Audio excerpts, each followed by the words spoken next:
Amém. Que alegria estar aqui com vocês nesta ocasião, primeiro sábado do mês de maio. Sempre que possível, nós tentamos manter essa agenda no primeiro sábado na Central.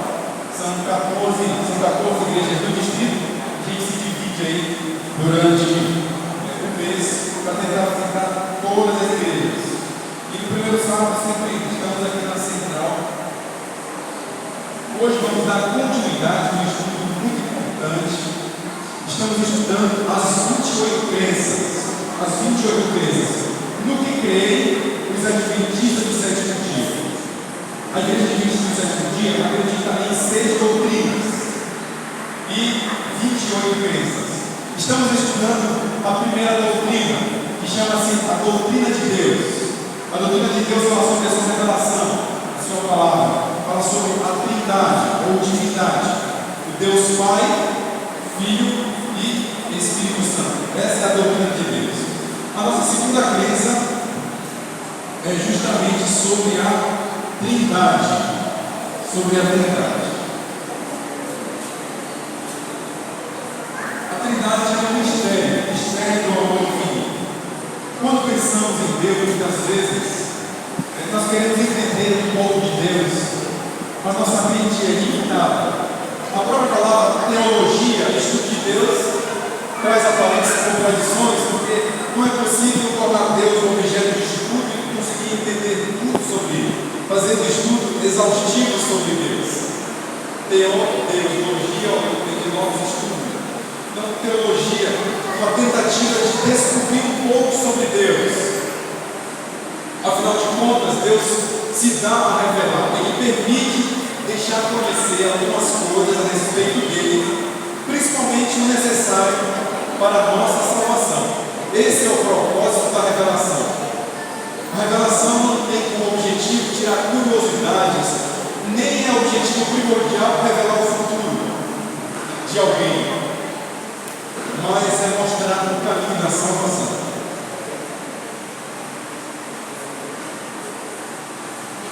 A doutrina da Trindade, ou a crença da Trindade, afirma que existe um só Deus, Pai, Filho e Espírito Santo. 3 pessoas iguais e coeternas, ou seja, os 3 não têm início e nem fim. Muitas pessoas têm uma visão distorcida da Trindade. Algumas denominações acham que Jesus foi criado em um tempo muito remoto, bem no princípio. No entanto, a crença na divindade ou trindade, ela diz que há um só Deus, Pai, Filho e Espírito Santo, 3 pessoas iguais e os 3 são eternos. Trindade, essa palavra não aparece na Bíblia. No entanto, nós vemos claramente o conceito de 3 pessoas na divindade. Embora a palavra Trindade não exista na Bíblia, então nós temos um conceito, tá bom? Da Trindade. É impossível entender tudo sobre Deus. Santo Agostinho disse que entender sobre Deus, ele comparou com um dia que estava caminhando na praia, um garotinho fez um buraco na areia, estava pegando com um balde e colocando no buraco. Garoto, o que você está fazendo? Eu vou colocar toda a água do mar aqui nesse buraco. Colocar toda a água do oceano em um buraco feito na areia, ou tentar colocar toda a água dentro de um copo d'água, é como tentar entender. Muitas pessoas têm algumas explicações sobre a Trindade. Dizem assim, é igual aqueles aparelhos antigos, né? Pegava fita, CD e rádio. Se for hoje, né? Pendrive, Bluetooth e tem a multimídia lá, sei lá, no carro, sei lá, a câmera de ré, sei lá, um aparelho de 3 funções. Ou alguns dizem é como o ovo, a casca, a clara e a gema. Ou como a água, tem a água, o vapor e tem o gelo. Os 3 são água, a mesma substância. Ou ainda outras comparações, mas nada disso pode explicar realmente a Deus. Outros explicam com o poder judiciário, né? O advogado, o promotor e o juiz, os 3 são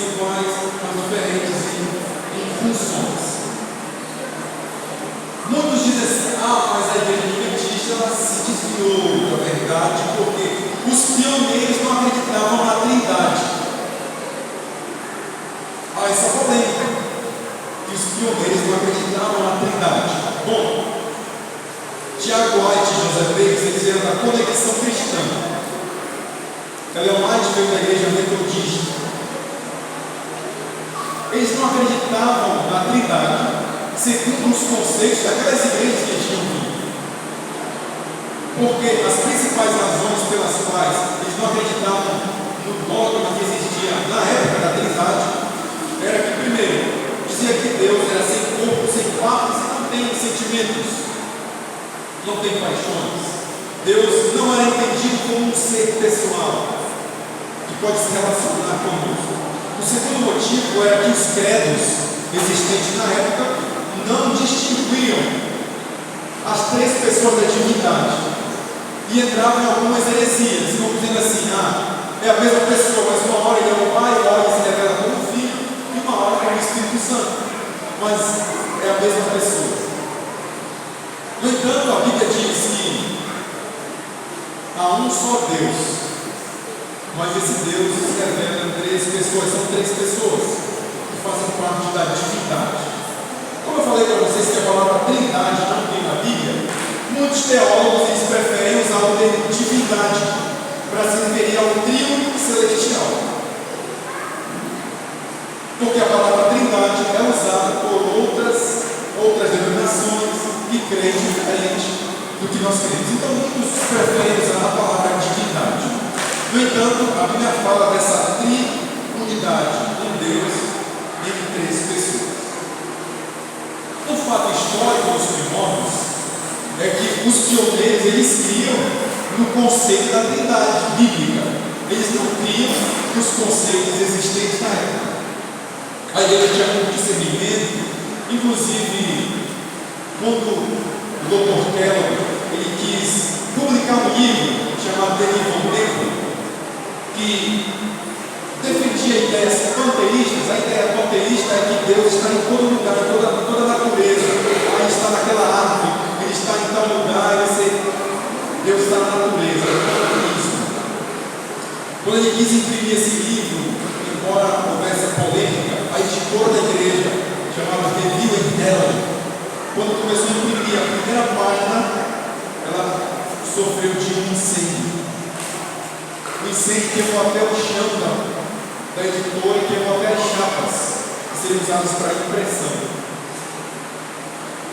Isso foi um sinal de que a igreja não deveria mais imprimir materiais que não fossem denominacionais. Até hoje as casas publicadoras só imprimem materiais da própria igreja. E foi um sinal de que aquelas ideias realmente não faziam jus à personalidade de Deus.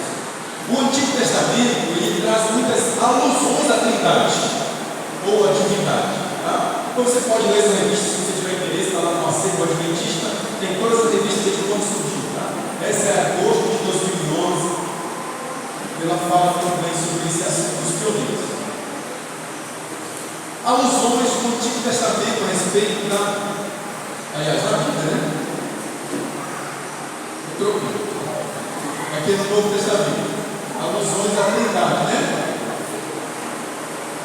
Batizar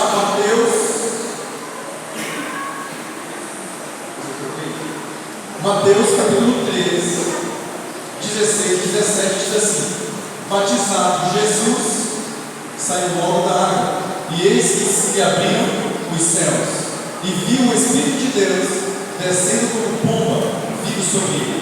E eis uma voz dos céus que dizia: este é o meu filho amado, em quem me compraste. Na ocasião do batismo de Jesus, aparecem as três pessoas, claramente as três pessoas da divindade ou da Trindade. Tá? Jesus estava sendo batizado, o Espírito Santo desceu sobre ele, e também Deus que fala assim: esse é meu filho amado, em quem eu me alegro, em quem me dá alegria, em quem me compraste. O segundo texto é Mateus 28, 19, que está justamente na grande comissão. Quando Jesus mandou os discípulos pregarem o Evangelho, ele diz assim: olha, ide, portanto, fazer discípulos de todas as nações, batizando-os em nome do Pai, do Filho e do Espírito Santo. O próprio batismo é no nome das três pessoas da divindade: Pai, Filho e Espírito Santo. 2 Coríntios e outras citações nas cartas de Paulo, em que ele utiliza a bênção apostólica, Paulo também usa as três pessoas para desejar bênçãos, para desejar paz aos irmãos em Cristo. Ele diz assim: olha, a graça do Senhor Jesus Cristo e o amor de Deus e a comunhão do Espírito Santo estejam com todos nós. Na bênção sacerdotal, o apóstolo Paulo também usa o nome de todos os três, da divindade, a Trindade. Deus é infinito. Se nós formos olhar a imensidão do universo, se nós formos perceber quão grande é Deus e quão pequeno nós somos, nós devemos nos aproximar desse tema do estudo de Deus com reverência. Esse é um assunto que nós podemos entender mais pelo coração do que pela sabedoria humana. Vamos orar nesse momento? Nosso grandioso Deus e Pai, nesse momento queremos pedir auxílio do alto para entender esse assunto, que é claro nas Escrituras, mas ainda hoje, Senhor, polêmico, obscuro para alguns, que o Senhor nos dê a tua luz, nos ajude a entender a tua vontade, em nome de Jesus. Amém. Deus, Ele se dá a revelar. Ele se dá a revelar de duas formas principais. Ele tem a revelação geral e a revelação especial. O que é essa revelação geral? A revelação geral quer dizer que é uma revelação para todas as pessoas em todas as épocas. Tá? Como Deus se revela para todas as pessoas em todas as épocas? Através da natureza. Através da natureza faz parte da revelação geral. Em todas as épocas, em todas as eras, se você observar a natureza, você vai perceber que existe um Deus criador. E mais, Deus se revela também através da história. A história mostra que Deus está na condução. Como foi que Raabe se converteu a Deus? Ela ouviu falar de um Deus grandioso que venceu os inimigos poderosos, que fez o povo atravessar o mar vermelho. E ela falou assim: olha, eu ouvi essas histórias, por isso ela se converteu. Deus se revelou a ela através das histórias que ela ouviu. Deus se revela também através do comportamento humano. Quando de repente alguém age com bondade, você percebe que a pessoa foi realmente enviada por Deus. Você percebe que tem a mão de Deus ali por trás daquele comportamento humano que não é natural, a natureza humana egoísta. A natureza especial se dá na pessoa de Jesus Cristo, a maior revelação. E a que nós temos hoje, a principal, que é a natureza, a revelação especial, são as Escrituras, que falam de Jesus. Jesus falou que as Escrituras testemunham justamente dele, testificam dele. Essa é a maior revelação que nós temos.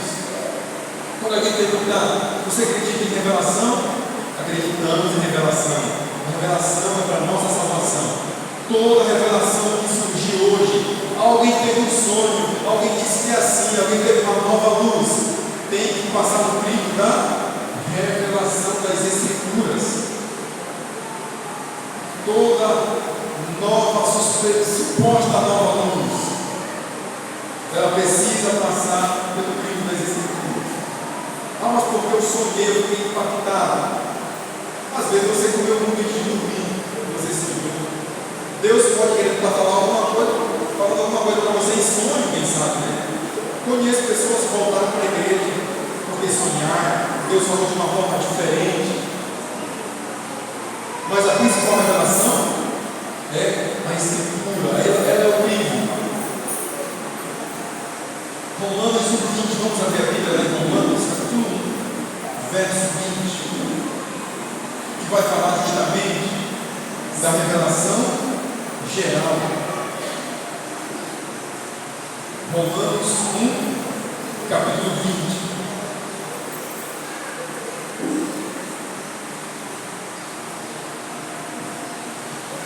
Amém? Todos acharam?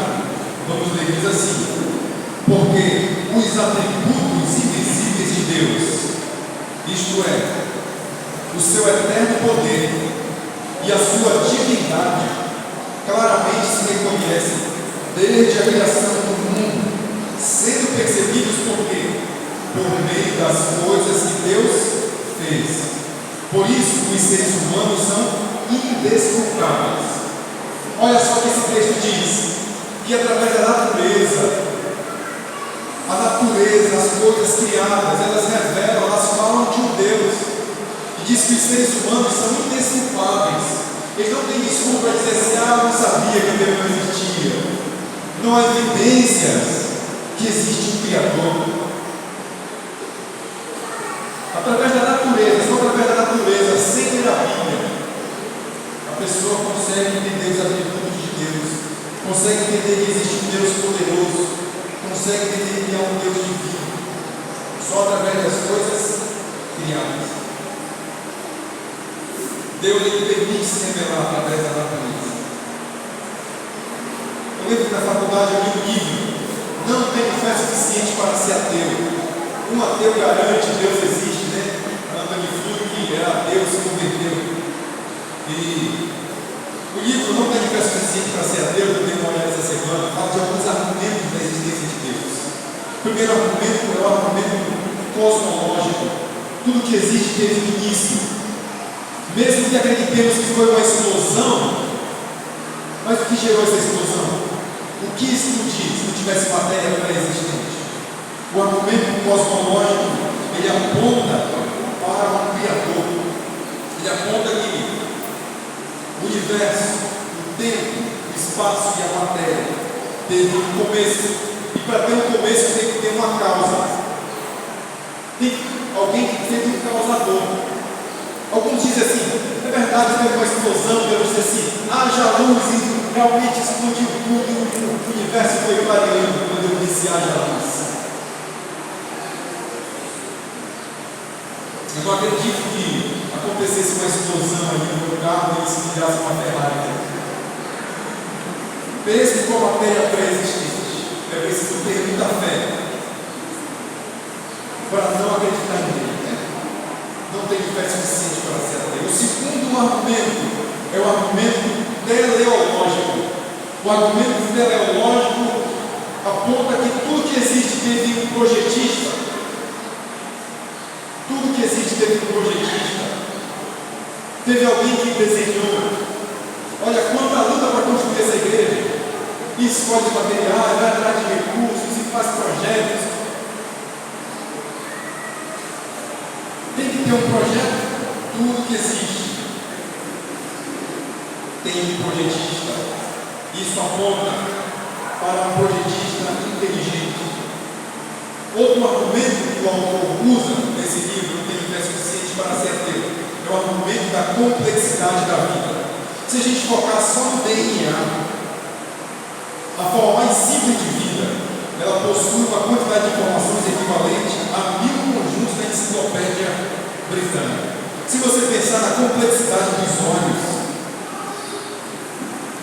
o que é capaz do nosso olho, ele foca para perto, ele foca para longe, ele tem um reflexo, ele se adequa a cada situação da luz.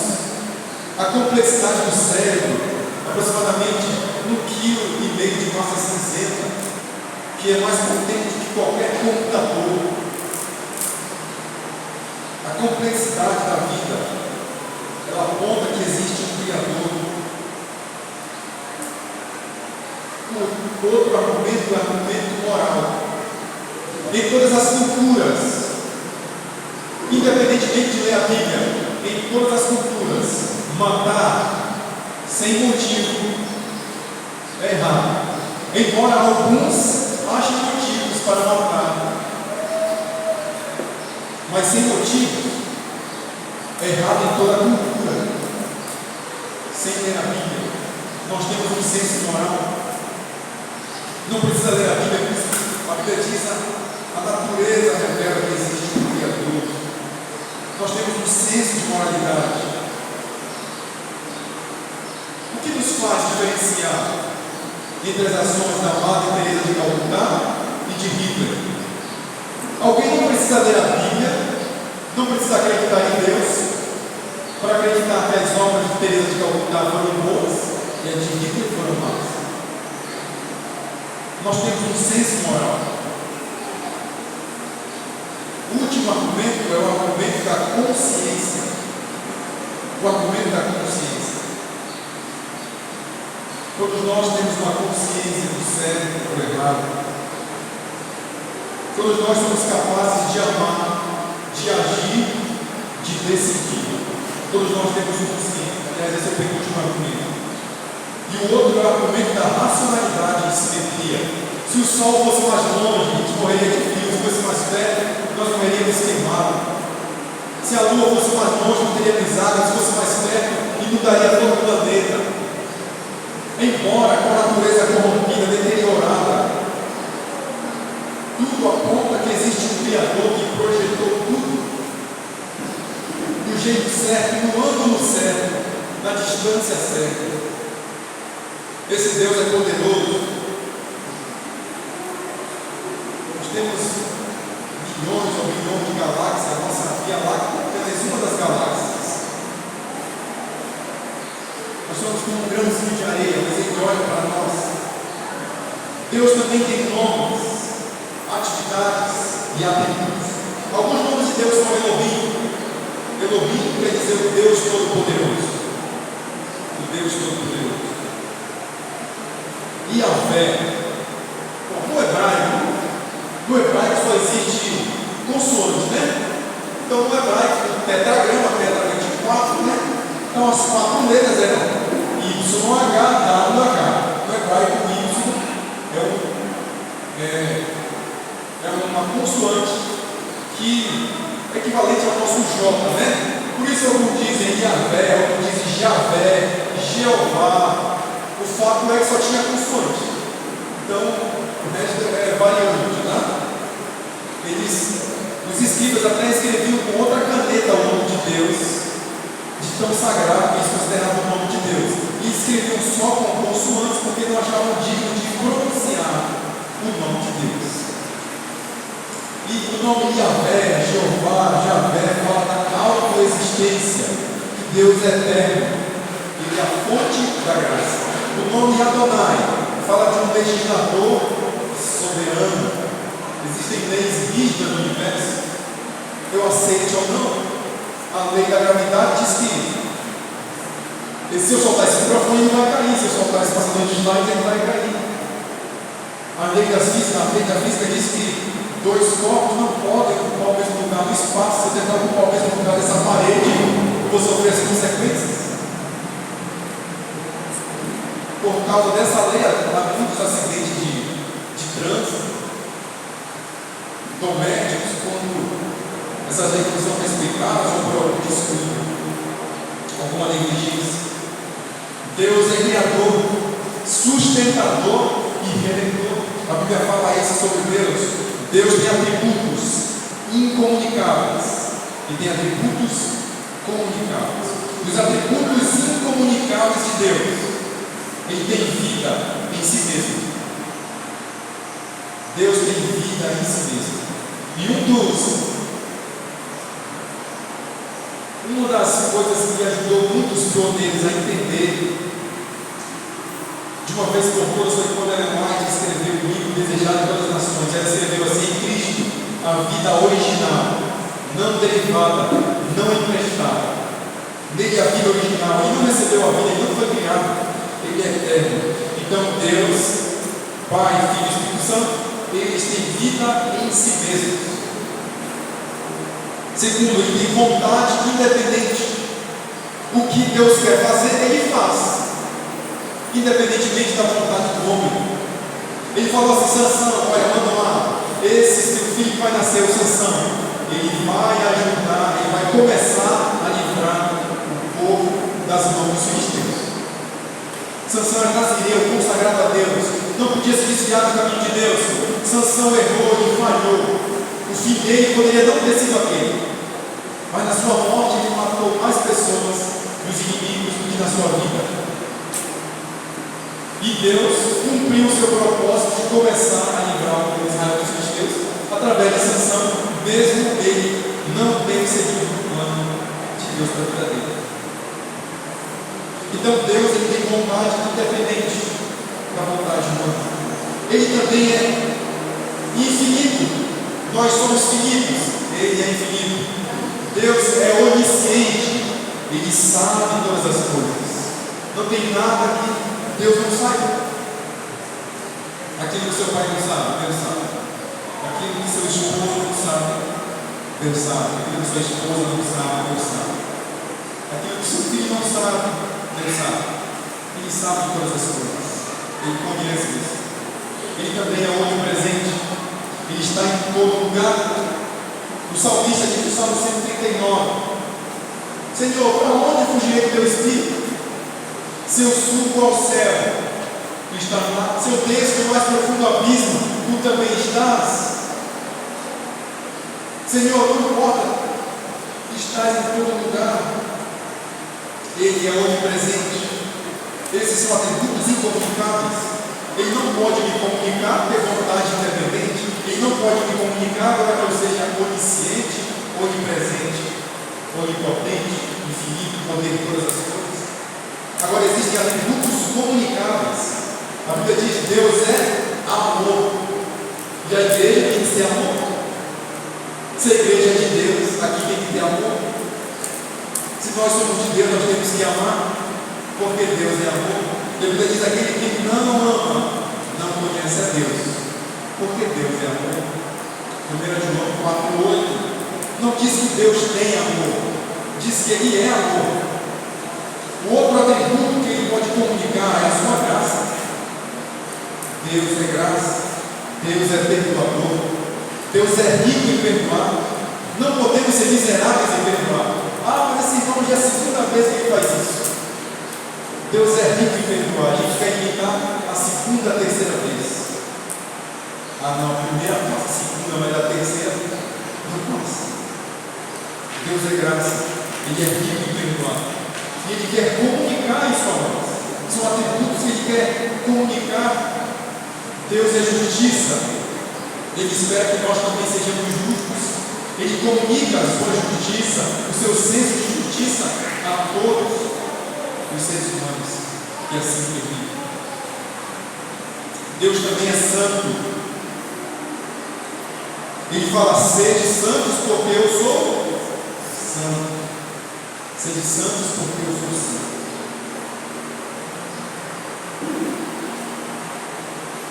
Deus é verdade, e nós devemos ser verdadeiros. Isso faz parte dos atributos comunicáveis de Deus. Deus opera segundo a sua vontade. Ele é soberano. Não tem ninguém que possa frustrar os planos de Deus. Quem pode interferir nos planos do Senhor? Os amigos, né? Quem pode impedir? Não tem ninguém. Não tem pessoa poderosa nesse mundo. Não tem pessoa má, rebelde, que possa impedir os planos eternos de Deus. Sabe, Deus tem um plano para a sua vida. Deus tem um plano maravilhoso para você. E a Bíblia diz que os planos dele são planos de paz e não de mal. Jeremias 29, para nos dar o fruto que desejamos e um futuro com esperança. Só quem pode frustrar os planos de Deus para a sua vida é você mesmo. Os planos eternos de Deus, os planos macros para a humanidade, os grandes planos, o que está previsto na escatologia se cumprirá. Agora, os planos para a sua vida dependem de você.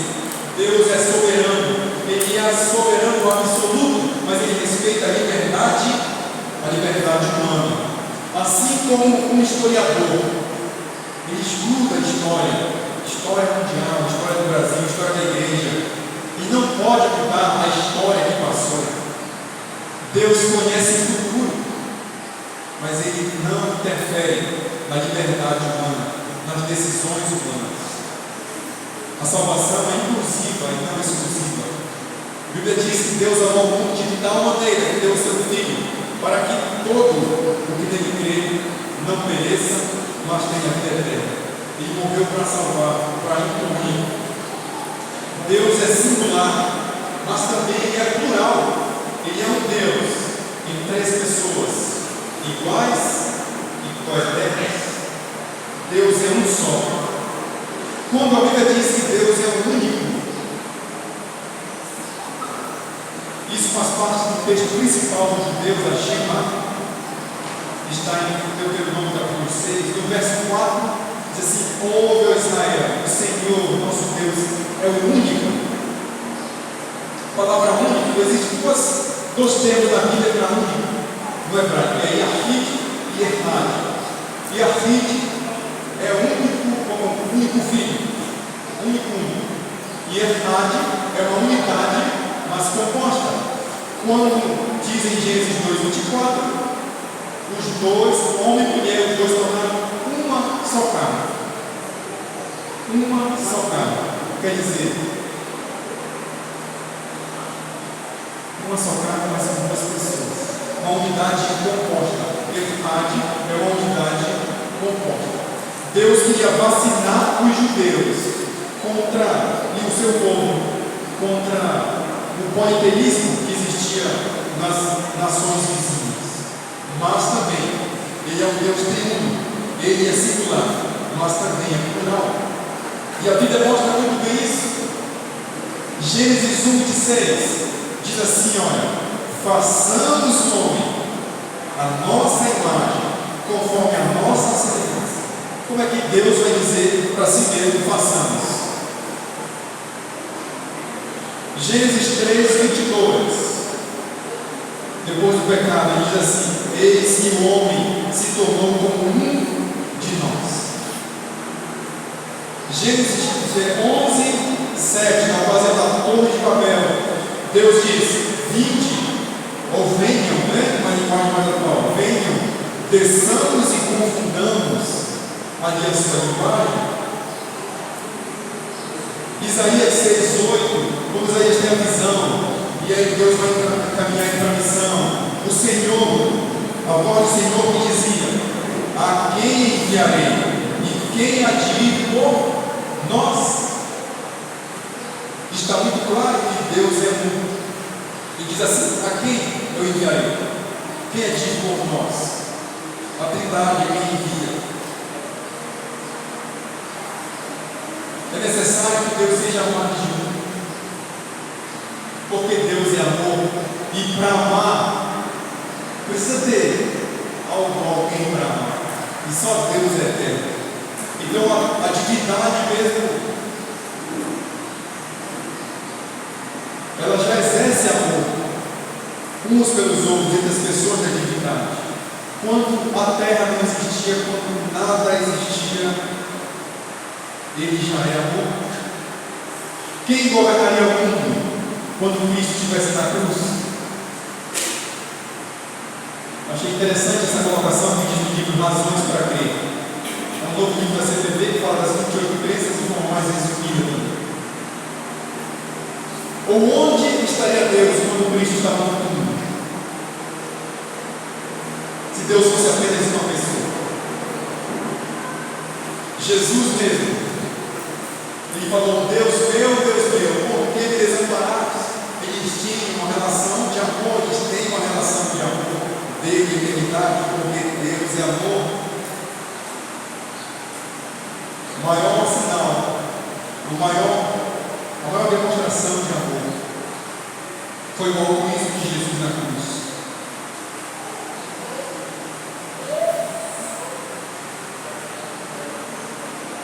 A Bíblia diz que Deus é amor.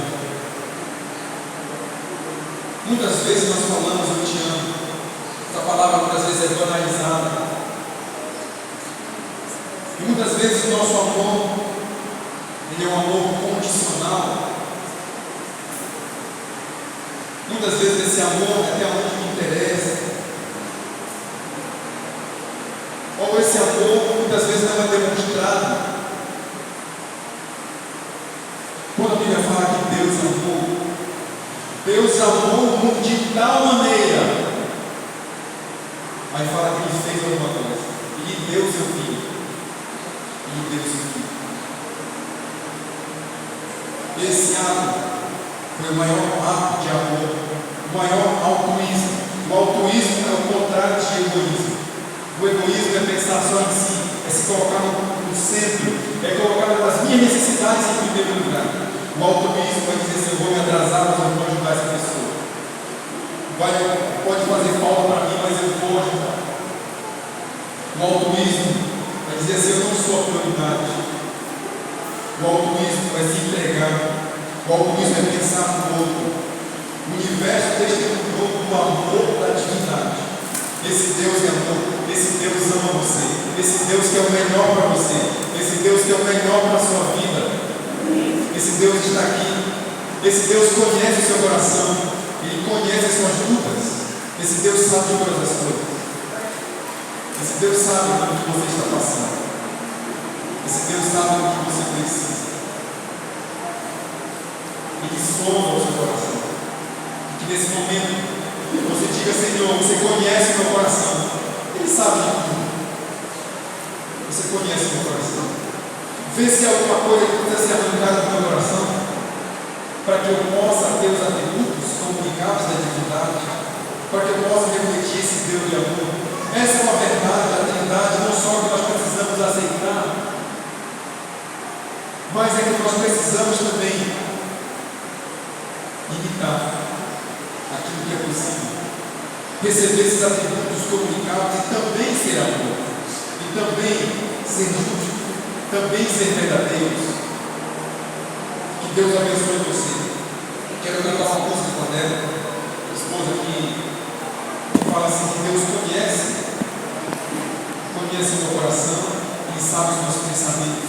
Salmo 79 diz assim: vê se há algum caminho mau e me guia pelo caminho da verdade, me guia pelo caminho eterno. Deus colocou no nosso coração o desejo, a necessidade da eternidade. Nós não fomos feitos para morrer. A Bíblia diz que só Deus possui a imortalidade, mas um dia Ele quer conceder a você também. Creio. Ele quer conceder a você. Ele quer te dar um novo céu e uma nova terra. Esse Deus se sacrificou para salvar você. Que você medite nessa música.